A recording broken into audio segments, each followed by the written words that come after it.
Thank you for joining me today. It's Brian Gubernick, and welcome to the No Days Off podcast, where we believe that every single day brings a new opportunity to get better. Let's get into today's topic. Today, I want to talk about drama. Now, I'm going to assume if you've been on this planet for a little while, if you are a business person, if you're an entrepreneur like most of the No Days Off Nation, then my guess is that you've experienced drama. You've experienced drama in the office, on your team, in a social group, within your family. We just see this stuff come up. It comes up a lot. My guess is that when you experience or you observe this drama within your organization or your team, it really doesn't serve the cause. It probably is not creating positive energy. It's probably even creating massive distraction and maybe even some challenge or a combative environment or just things that don't, again, push you towards the goal versus holding you back from achieving the goal. What can we do about this? What should we do about this? There's all sorts of tactical steps you can take to limit or even eliminate drama within your team, within your company, within your family or your social group. But I'll tell you what, some of the best advice I received around this was pretty darn simple, and it came from my friend and business partner, Ben. And many of you listening to the No Days Off podcast, the Metrix and business I'm in there in place. And Ben Kinney is my partner in these things. And Ben's got a few solid words of wisdom from time to time. And about a month ago, I heard him talk about drama. And you know what he said? He said, when it comes to drama dies without an audience. Drama dies without an audience. I've since repeated that in a different way. I've said, drama dies or ceases to exist without a voice. Same concept. I want you to think about that statement, drama dies without an audience. And I mentioned earlier, and a lot of times in our episodes, I'll go through very tactical steps. I'll go through different lists of things we can do or should consider. And I could do that when it comes to tackling drama. But I'll tell you what, if you honor or observe that one statement, drama dies without an audience, you really contemplate or think around that, you realize that that one statement, that one tactic is all you need to know.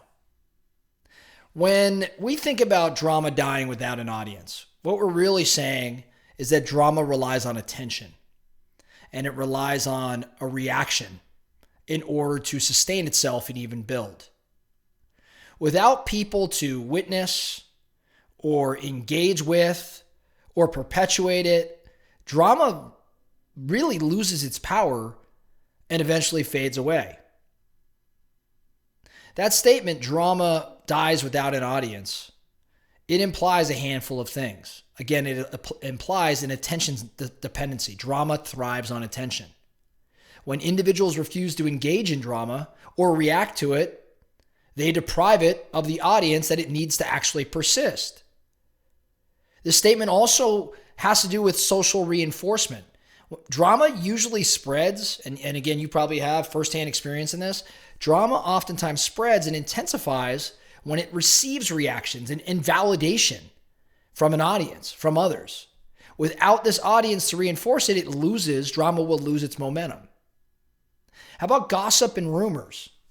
Much of drama's potency comes from the spreading of the drama through conversations and through gossip. So when people choose not to participate in this gossip or in spreading rumors, drama really loses its channels of dissemination.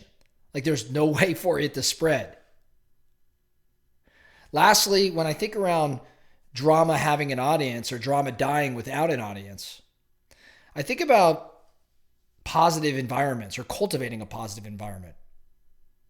Fostering a culture of positivity, of respect or mutual respect and constructive communication can discourage drama because it promotes healthier ways of interacting. So in essence, drama dies without an audience really underscores the importance of individual choice.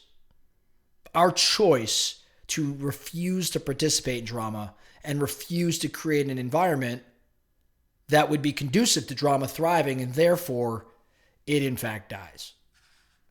I recognize this. I see it show up quite often, and now that I'm mentioning it here today, you will too. I was thinking about it today because my daughter came home from dance, and if you listen to the podcast, you know I'm a dance dad, right? She comes home and she's telling me like class was not as fun today because there was just constant noise, constant drama in the class. Girls that were complaining about this or complaining about that, or they're tired or whatever. And I had explained to her, I said, Katie, drama, all that stuff goes away when you don't give it an audience, when you don't give it a voice. In other words, when you hear that noise, choose to not respond. Choose to not deal with it. Choose to not engage. And when you don't engage, there's no gasoline for that flame. And what happens to that flame once it burns to the end of the wick? It just dies out. Think about this today, because you will absolutely come up with drama. Maybe it's not just within your company or social circle or just a group in general. Maybe it's just drama in a transaction or drama in some sort of project, or, again, maybe it's a drama tied to a strategy or tactic of yours where you feel like a need to respond or a need to react. And a byproduct of that may be creating a more dramatic environment.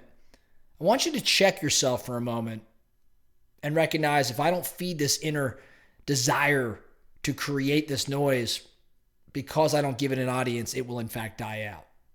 And usually, if not 100% of the time, when you look back on a scenario in hindsight, you recognize that, hey, I'm really glad I didn't create that noise or create that drama, or I didn't respond to that drama and noise. You're usually happier about that decision. Maybe better said, rarely do you look back on a scenario and say, gosh, I'm really glad I supported that or engaged with that drama. It's not usually something said. So the focusing question for you, where does this concept of drama dying without an audience or drama dying without a voice, where does it apply to your world today? How can you spread this message? How can you teach it to others? I think we could all agree, a business environment, a social circle, a family absent drama is likely a happier, better, more efficient, and thriving one. That's all I have for you today, the No Days Off podcast. Thank you so much for listening.